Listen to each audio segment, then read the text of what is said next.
የዛሬው ሾሩም መክፈቻ ቀናችን በደስታ የምናከብርበት ቀን ነው። ይህ ቦታ የኤሌቬተር ምርቶች ማሳያ ብቻ ሳይሆን የኢትዮጵያን አሳንሰር ቴክኖሎጂ የምናሻሽልበትን ስራ የምንጀምርበት አዲስ ምዕራፍ ነው።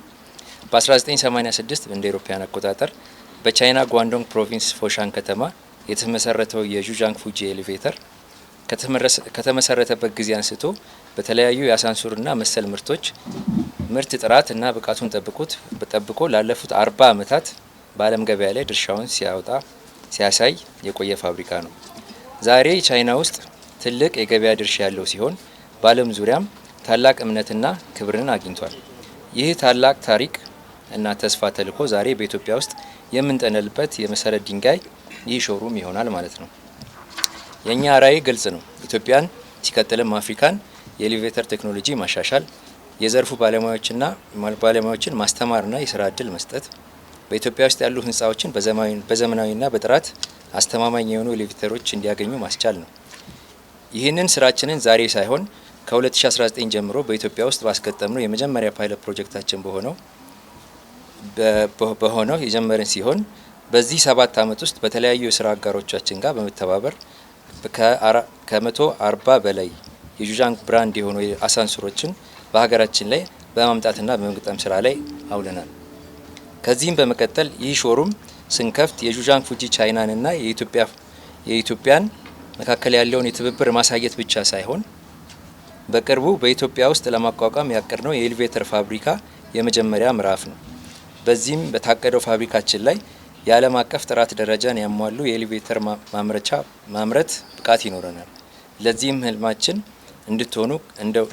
እንደምትሆኑ ከጎናችን እንደምትሆኑ ባለተስፋ ነን። አመሰግናለሁ።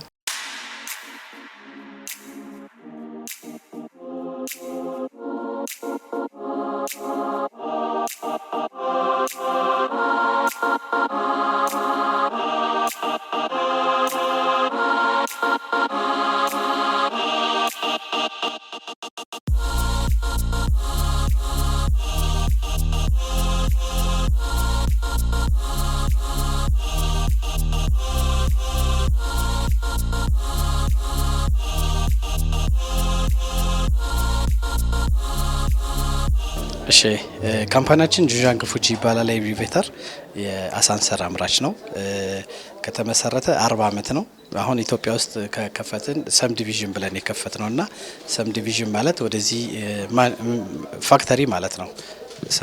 ሰም ዲቪዥን ያለው እንደ ፋክተሪ ነው የከፈት ነው። ፋክተሪው ደግሞ አሁን እዚህ ከተቋቋመ ኦልሞስት 6 ወር ሆኖታል። ግን ወደ 140 ሊፍት አስገብተናል። በቤቶች ኤጀንሲና በተለያዩ ቦታዎች ብዙ ኤሌቬተሮች አስገብተናል።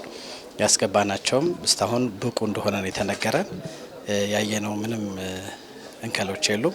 የተለያዩ ዲፓርትመንት ላይ ያሉ ሰራተኞችም ስላሉ በቴክኒካልም እየሰራን ያለ ነው።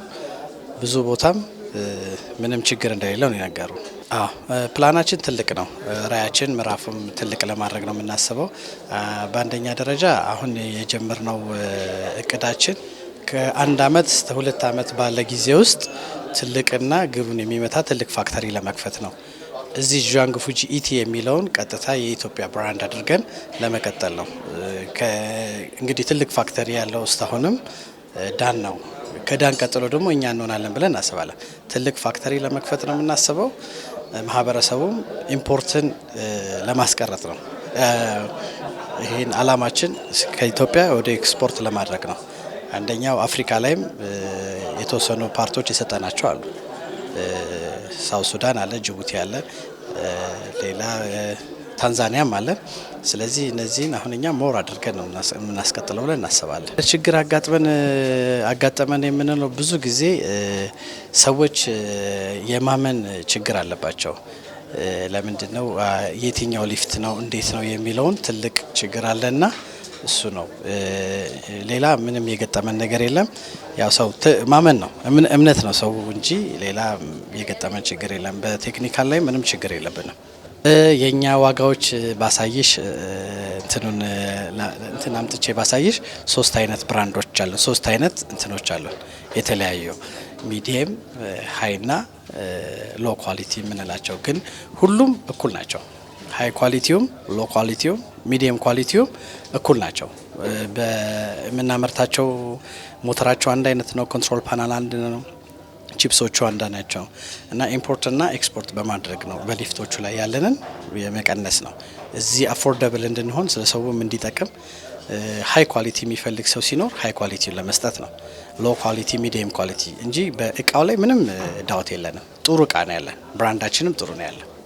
ቤት የሚሰራ ህንጻ የሚሰራ ከኛ ጋር ቢሰራ ጥሩ ዋጋ እናቀርብለታለን። ጥሩ ደረጃ ይደርሳል። የሚፈልገውን ካምፓኒያችን እዚህ ስላለ ፋክተሪውም እዚህ ስላለ ምንም አይቸገሩም። ስፔር ፓርትም ብትይ እንዳየሽው ነው። ስፔር ፓርቶችም አሉን። የተለያዩ የሚቃጠሉ የሚባሉትም ቦርዶችን ቢኖሩ የተለያዩ ነገሮችን ቢኖሩ አለን። በአቀራቢያም ስለሚገኝ ያገኛሉ ብያለሁ።